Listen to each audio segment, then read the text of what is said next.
Welcome to Section 420, Talkin Yankees. Well, we have a very special guest for this episode. His name is Phil S. Dixon. Now, he's a historian, an author, and public speaker with over 40 years' experience researching Negro League Baseball. He's actually, in fact, one of the premier experts of Negro League Baseball in the country, and he also helped co-found the Negro League Baseball Museum in Kansas City. So he's going to join us shortly, tell us about his journey, some of the books he's published, including his latest title, John Buck ONeill, the Rookie, His Words, His Voice, which includes a unique feature that readers will find interesting. He'll give us the inside story about that, as well as tell us some of the time he spent with the Kansas City Royals organization in the PR department, and overall just some of the interviews he's had and the relationships he's developed over this four-decade journey of his. But before we get into the conversation, if you haven't done it already, make sure you check out the audio version of the show. There's a podcast available, so wherever you get your favorite podcasts, whether it's Apple Podcasts, Spotify, Google Podcasts, iHeartRadio, search for Section 420 Talkin Yankees, the podcast, subscribe, and you get the benefit of exclusive content only available for podcast subscribers. So get little rants, little ravings. And I know you like to see me visually, you like to watch me on your YouTube, maybe catch me on TV, but it's not enough. You want to hear me more often, make sure you subscribe to the podcast. So now enjoy this conversation with Phil. Hey, Phil, welcome to the show. Good morning there, James. Well, Phil S. Dixon, it's a pleasure to have you here. Now, people can follow you on both Instagram and Twitter at Negro League Man, as well as check out your website, NLBA Alive, as in Negro League Baseball Alive.com, where they can check out your Buck ONeill book, which we'll get into. And again, it's a pleasure to have you. You're probably one of the premier researchers of Negro League Baseball in the country. So just to start off, like, what's your passion about Negro League Baseball, where you've spent the better part of 4 decades looking into this and researching this and talking about this? Well, I truly love baseball. That's my initial passion. Love baseball far back as I can remember. As a matter of fact, my mother said I used to go to church, and the first church song I knew was "Take Me Out to the Ball Game." And so I was singing that in church, and I wasn't even 5 years old. But yeah, it's been a lifelong passion. So every day I wake up and I think about baseball. I've had the experience of being able to research for over 40 plus years, and have had award-winning books, been in lots of documentaries, and I coached for 30 years as well. So I know the game quite well. And so it's just been a great joy, and it's a hobby that just never stopped giving, and it hasn't stopped giving yet. You've interviewed probably getting close to 500, whether former players, family members, or offspring. Just, on the top of your head, any of those interviews or conversations that really just stick out in your mind, just when you look back? Oh, yeah, some of the great people, and that's one of the things when I started doing research and history on the Negro baseball leagues, I was able to get a lot of those players that people who are writing about the topic today never knew. So I got a chance to interview people like Cool Papa Bell. Actually, I can remember interviewing lots of people around the Memphis area, Kansas City area. And so Cool Papa Bell was one that really stood out for me because I got to know him really well and visit him on many occasions. Of course, John Buck ONeill, who just recently got in the Hall of Fame. I knew Buck ONeill way back. The earliest interviews you can ever find on Buck ONeill are the ones that I did. And so I had a chance, to meet Hilton Smith, who died in 1983, Willard Brown, who's in the Hall of Fame. Buck Leonard, went to his house in Rocky Mount, North Carolina in 1982. So I think when I started and having the longevity has put me in a pretty unique place to tell some of these stories. And at the bottom of it all, I truly love baseball and I know the game. So you graduated from the University of Missouri at Kansas City, and then shortly after that, you work your way to actually be in the PR office for the Kansas City Royals. So tell us about that journey. Yeah, and actually it was the reverse. I worked at the Royals years ago. I was a freelance sports writer, and I would go out to the stadiums, cover the team.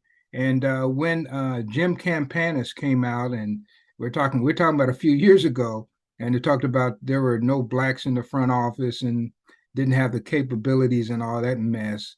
I just happened to be there. And so we're talking about the 80s. And so that's how I initially got into baseball. is a job. As a matter of fact, Buck ONeill was one of the people who recommended me.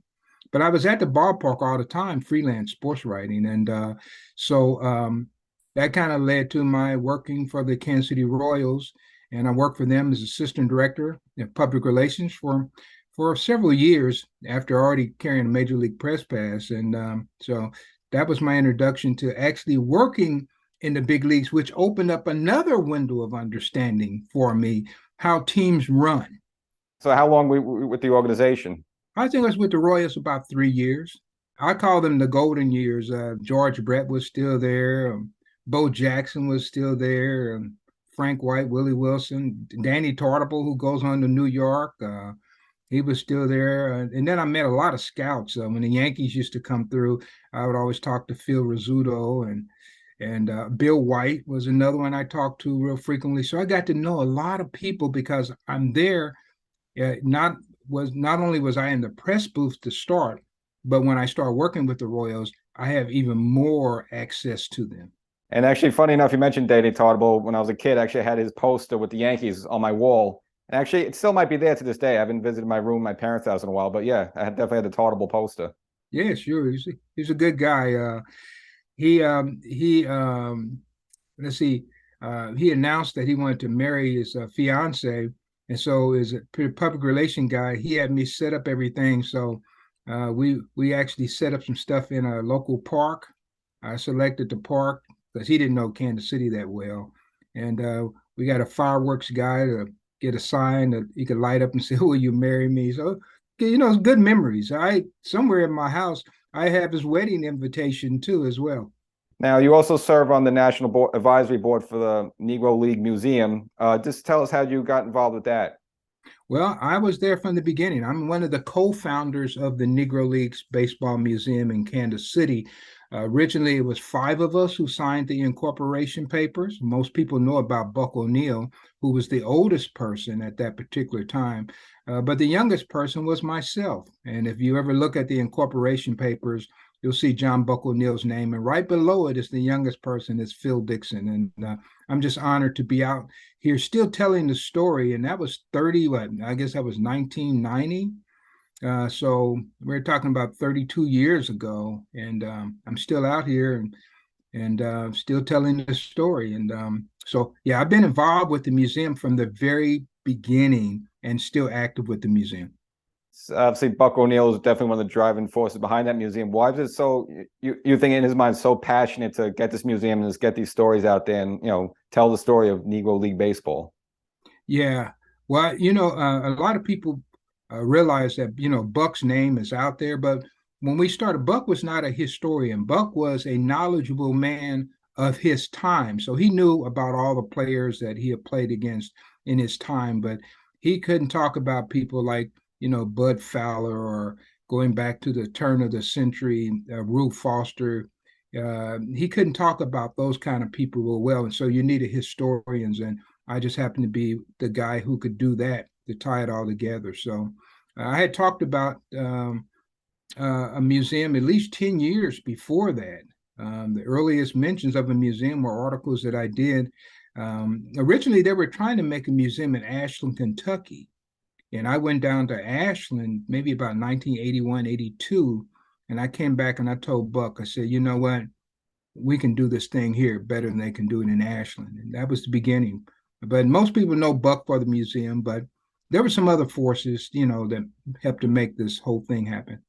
And I was just doing a little reading about Buck and actually, never knew that he actually served in the Navy for 2 years. So actually gave up 2, prime playing years to go serve during World War II. Yeah, that's the story of quite a few players, some in World War I as well. And even Ernie Banks. Ernie Banks came to the Monarchs in 1950, but he was away in the military. And then he came back in 53, and you know the rest of the story, right? So, yeah, a lot of players lost time, but they helped this nation a great deal. So I guess it was time well spent. Speaking of Buck, your book, John Buck ONeill, The Rookie, his voice, his words, it's available. Again, people can check it out on your website, nlbalive.com, also on Amazon as well. So you kind of look at his rookie year, 1938. So, what maybe made you structure the book and tell the story in that way? Yeah, here's the book right here. And of course, available at my website is nlbalive.com, like Negro League Baseball or Alive. And so, yeah, what I want to do, and I try to do this because it's so much information trying to tell a really good detailed story like I like to tell, that it's hard for me to tell a whole lifetime in one book. So I bite off little pieces. And so I took Buck O'Neill's life from the day he was born up to his first full complete season with the Kansas City Monarchs, which is where he made his name. It's his adopted home. And so I wanted to give a little more detail about what happened in that 1938 season. So if you pick up the book, what you'll be able to do is follow the team from game to game to game. And actually, you're barnstorming with the team. So you know where the team is every day. And typically, when you do an overview, you can't, of a person's entire career, you can't dig that deep. And so I like to tell a story inside a story, but I like people to walk away knowing more than they knew when they first picked up the book. So I tend to dig a little deeper. And then when I do that, trying to tell those stories and make them interesting and relevant to you today is something that I kind of specialize in. So you'll read a lot of social history in mine. Now, with this book, the nice thing I have is that it's the first sports book ever to use QR codes. So you can actually hear Buck telling you some of these stories from an interview in 1985. And once again, this is the earliest recorded interview you'll ever hear Buck O'Neill talking. And it came from a 4-hour session that we did back in 1985. So, and it's just little snippets, but the book is quite detailed in its storytelling. But I think once you read it, you will find a very interesting story. And so it's a very unique way to, tell a story. And plus, there's, plenty of photos. And of course, again, you actually hear his voice too. So almost like as you're reading it, kind of like, he's telling you the story. So I just, just think it's incredible. And it's just, definitely good use of the technology. So, and also one of your previous works, you kind of mentioned Barnstorming a few times. 3 years ago, you came out with the Dizzy Dean Barnstorming Tour book, which was basically, it was 13 games where a bunch of major leaguers after, 1934 season went out to play some Negro League teams. And you kind of get into the way the media covered those games. So can you just maybe tell us a little about that? Yeah. And I've been known to dig deep and think in ways that people don't ordinarily think in presenting this topic. So the Dizzy and Daffy Dean Barnstorming Tour, for me, was a perfect storm. Because Dizzy is at the top of his game. So you got a great baseball player. Him and his brother were real strong. Then they're playing 4 of the top Black baseball teams, but they have different all-stars in every city that they went into. And it gave me a chance to show some of the disparity. I would talk about how the media didn't cover them, but I went in a different way in showing you that. And I show you who the people who were working in those media were. And I talk about how they wrote about the team. Also, it gave me a chance to show, for instance, you would have baseball players who maybe they were born in Europe, England, Australia, and those guys could come in and they would be white players. They could play in the major leagues, whereas you might have a Black player whose family was here for generations, former slaves, and they couldn't play. And so to illustrate that, it's a delicate balance because you don't want to take away from the baseball story because the baseball story is good, but to be able to tell a social story at the end of that process, I think people walk away a little stronger in their knowledge about equality and understanding the injustices of the past and maybe how we can correct them in the future. Major League Baseball said that now the Negro League statistics will now count towards the Major League statistics, which I think it's 2 ways of looking at that. Like it's kind of about time, but also you think does it like kind of almost hurt a little bit just because the Negro League baseball was just almost like its own little world, and it was like such it's like a own universe. Maybe it would be better to just keep it in that universe. What were your thoughts on that? Well, when you tell the Negro League story, you have to tell the Negro League story. I think some people want the Negro League story to be the Major League story, or the Major League story to be the Negro League story.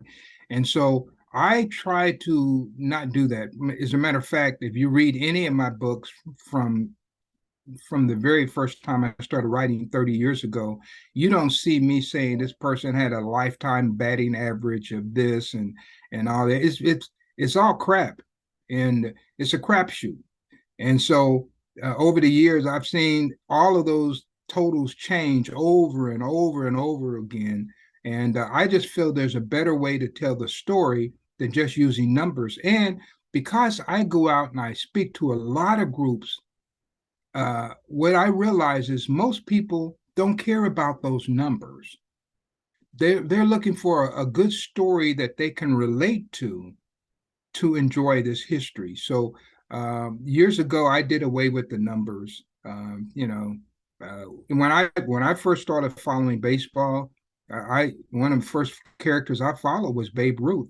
And if you had asked me if 714 home runs was good, or if a 300 hitter was good, even if you asked me if somebody struck out 2,000 times was that bad, I wouldn't have known at all. But when they said Babe Ruth ate 21 hot dogs, I knew what 21 hot dogs were. And just like that, I'm interested in baseball because I found a way to connect. And even right with his nickname. Of course, I didn't know anybody nicknamed Babe, but I thought it was interesting. And little things like that hemmed me in as a fan. And all these years later, I'm still a fan and a passionate one at that. Really quick with the Barnstorming series, I've seen some clips, like maybe interviews, but did anyone actually capture any of these games on film? I know there weren't a lot of them, but is there actually footage of the actual games themselves? No, I haven't seen much on film, and that's an area that the Negro Leagues will come up short on, is having great film footage. Occasionally, I'll see different footage. As a matter of fact, I was this recent documentary on the House of David has some footage in there that has not been seen before, but of Negro Leaguers. But yeah, that's an area that the Negro League is going to fall short.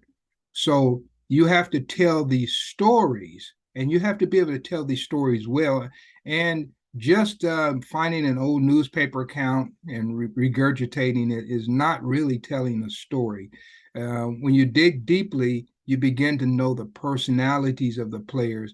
And, I'll use example. I talk a lot about Judd Wilson. And if you look at other people's writings on Judd Wilson, they'll talk about how, he was a pretty mean player, nasty player.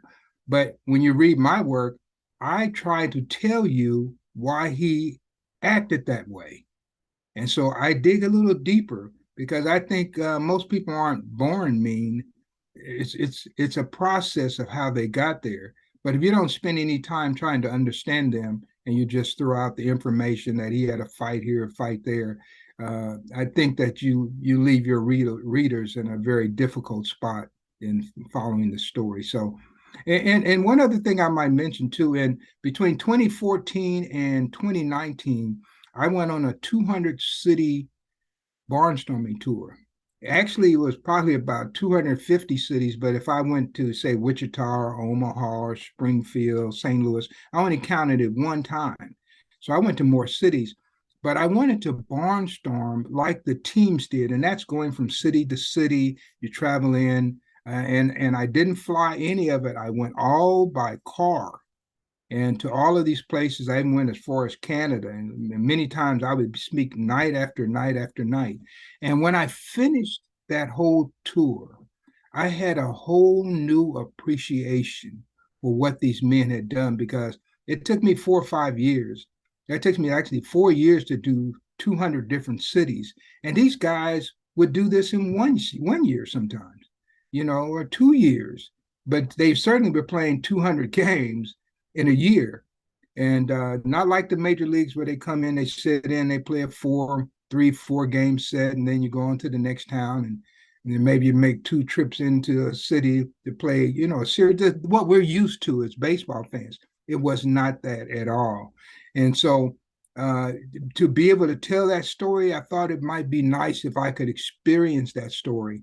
And once I did, the first book to come out of that was the Dizzy and Daffy Dean Barnstorming Tour, Race, Media, and America's National Pastime. And of course, the Buck ONeill book is just a continuation of that barnstorming type of feel. So it's a different feel. And once again, when you read a Phil Dixon book, I want you to have not just a entertaining read.